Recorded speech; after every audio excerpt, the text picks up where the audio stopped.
steer the conversation in a most unconversational manner. What was once a natural outflow of faith, something requiring little concentration, now felt like a cross between a theological exam, an acting class, and a knife-edge rescue operation. It is a bit like the Australian or American Idol television competition. One of the most frequent criticisms from the judges, especially in the early stages, is that contestants' performances are self-conscious. I could see the cogs turning in your mind, say the judges, as you concentrated on the notes, scrambling for the lyrics, and counted out the dance moves, instead of just enjoying the song and engaging the audience. The parallel with evangelism is obvious.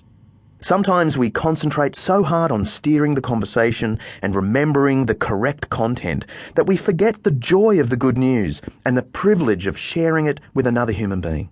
At that point, we've become overly self-conscious. Let me reiterate, evangelism courses per se are not the problem. Some Christians undergo such training without ever feeling self-conscious. Others feel self-conscious without ever being trained.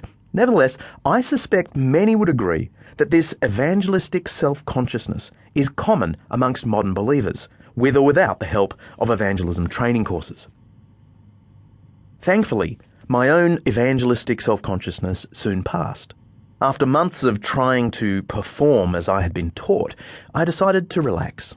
I forgot about getting it right, getting it in order, and getting my conversation partner over the line.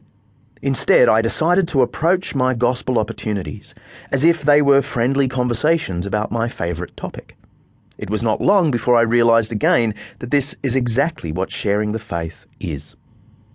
Part of my hope in writing this book is that a fresh biblical look at the topic of evangelistic mission will go some way toward dispelling Christian self-consciousness.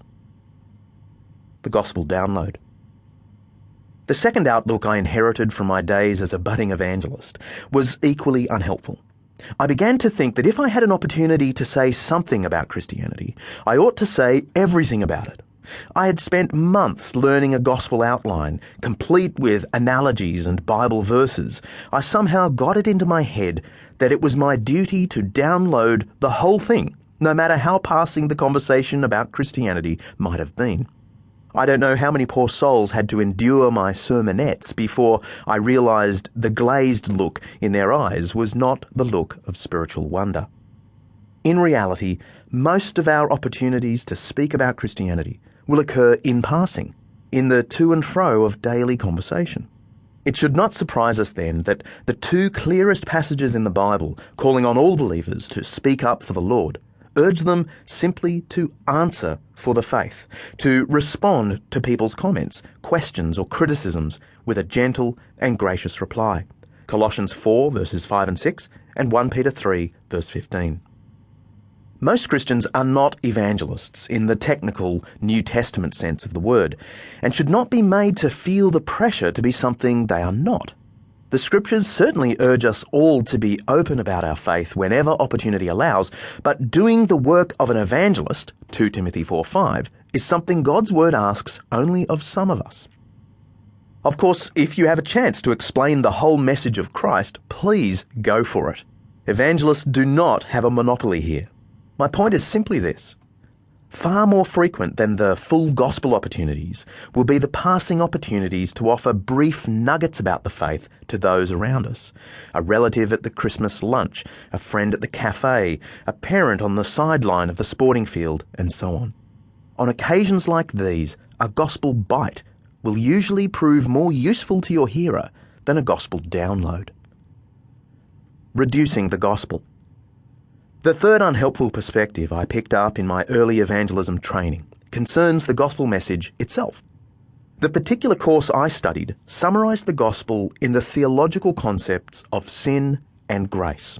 The goal of the presentation I'd memorized was to convince my hearers, 1, that they were unworthy of God's acceptance because of their rebellion, and 2, that God's acceptance was offered on the basis of faith alone, not through good works. The gospel, in other words, was condensed to 2 doctrines with little attempt to connect these ideas to the flesh and blood story of Jesus' birth, teaching, miracles, death, resurrection appearances, and return for judgment. Some gospel preaching today, including some